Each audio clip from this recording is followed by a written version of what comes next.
Então, na antiguidade, o termo cultura denotava um processo, uma cultura ou cultivo de cereais, ou cultura, criação de animais. Então, era cultivo, criação, tem essa origem aí agropecuária, é um termo germânico.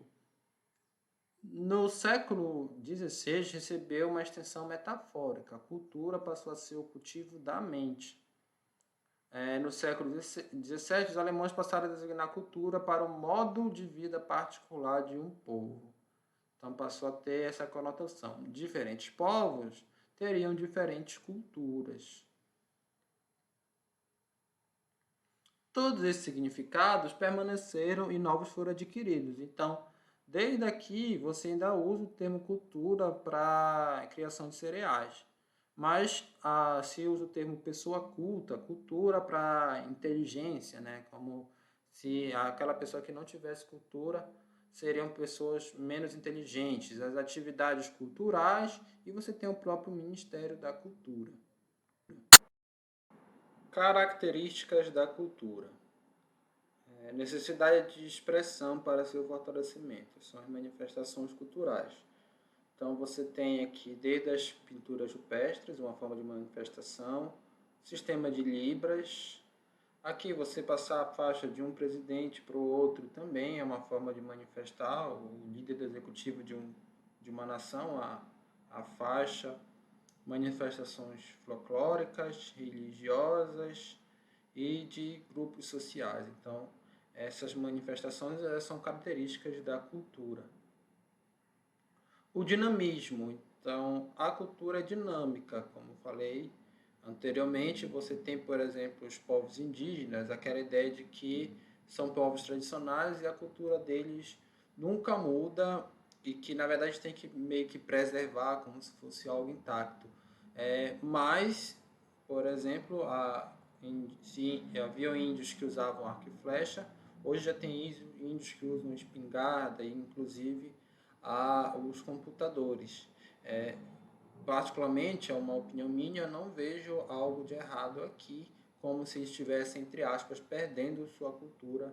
Não, eles têm como ter acesso a essas novas tecnologias, mantendo as suas tradições. Não necessariamente a tradição vai se perder. Você tem como manter uma nova roupagem de tradição, até porque qualquer cultura você vai ter tradições que vão ser, de certa forma, hábitos, melhor dizendo, que vão se perdendo em detrimento de outros. Mesmo os índios de hoje, que têm pouco contato, por exemplo, com os ditos da civilização, são diferentes dos índios de 1.000 ou 500 anos atrás.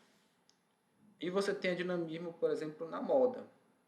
Então, aqui dos anos 50, dos anos 70 e dos anos 90, a cada período, a cada década, você tem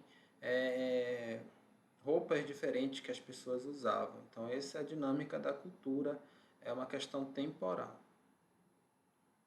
A cultura também possui regras para a conduta humana, chamada moral. Então, alguns exemplos aqui, os 10 mandamentos da Bíblia, das religiões cristãs. A camiseta de regata proibida, você não pode entrar de camiseta de regata num órgão público. Porém, nesse caso aqui foi uma decisão judicial que a União foi condenada a pagar 10 mil de danos morais para um trabalhador, que foi impedido de participar de uma audiência na justiça por estar vestindo camiseta de regata. Então, tentar aplicar uma regra moral, mas mesmo que isso não tenha amparo na lei. Você não pode falar de boca cheia, claro, é uma questão de saúde, mas é também uma questão de moral, por que não dizer, uma questão de, entre aspas, falta de educação. A Constituição, que é a institucionalização dessas regras, algumas, digamos que, informais na sociedade, mas você tem aí sociedades alternativas que são contrárias às regras, sociedades anarquistas que preferem que não tenha, por exemplo, um governo institucionalizando as regras, e sociedades mais flexíveis, como as que existem, por exemplo, na praia de nudismo, e contrariam as regras da sociedade convencional, que é o uso de roupas. Ocorre também em diferentes escalas, de modo que em uma mesma sociedade existem vários grupos culturais, ou chamadas subculturas. Você tem aqui o futebol, por exemplo, torcidas diferentes, você tem punks, skinheads, são grupos urbanos, você tem aqui o candomblé e também os evangélicos e os rastafares. Então, são todos grupos culturais que às vezes coexistem dentro de uma mesma cidade ou de uma mesma região. Você pode ter esses vários grupos culturais. Grupos sociais apresentam um limite, chamado alteridade do ponto de vista antropológico, dotados de diferentes graus de dinamismo e flexibilidade, ou seja, é uma tolerância. Você pode ter um limite territorial, exemplo, Brasil e Argentina, então a gente se identifica como brasileiro a partir do conhecimento de que existem outras nações, é o princípio da alteridade. Só é a partir do conhecimento do outro que a gente entende nós mesmos como civilização. Todo trabalho antropológico em grupos tradicionais, por exemplo, grupos indígenas, ele é feito fazendo uma comparação dos hábitos e costumes desses índios com a dita sociedade civilizada. E é impressionante como você, tendo conhecimento de outras culturas, de outros povos, você acaba entendendo mais da sua própria cultura.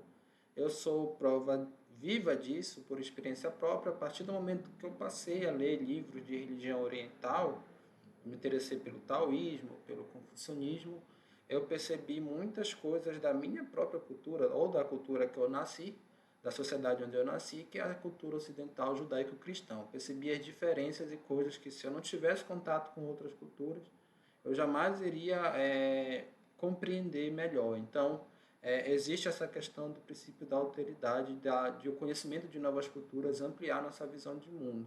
Você pode estabelecer um limite para os grupos culturais por gosto. Por exemplo, aqui é o fã-clube, eu acho que do Luan Santana. Então você tem aqui o fã-clube, um gosto do gênero musical, de um cantor.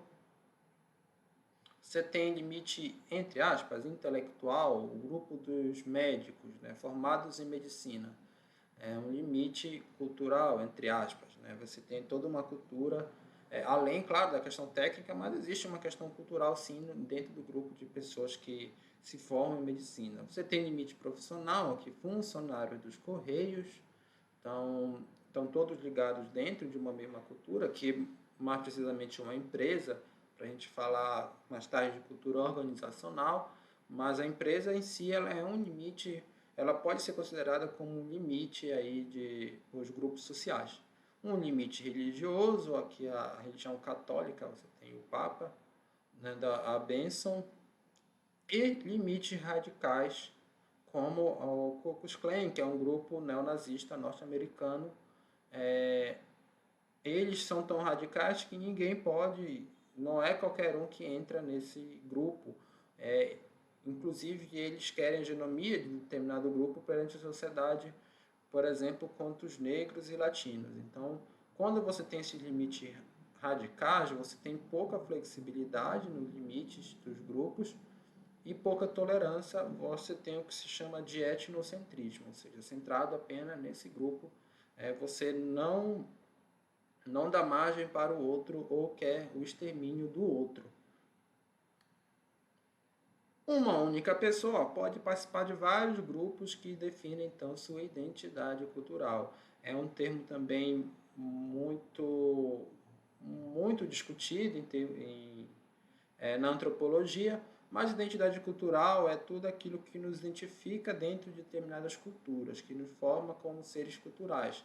Então você pode ter aí, o grande exemplo são os grupos do WhatsApp. Então, os seus grupos de WhatsApp são diferentes. Você tem um grupo lá do seu bairro, da sua família, de algum esporte ou da academia que você faz, da faculdade também, algum time de futebol que você torce, enfim, vários tipos de grupos que tem, por exemplo, no WhatsApp, Facebook, essas coisas, e você se identifica com um grupo, determinado grupo de pessoas que tem alguma afinidade.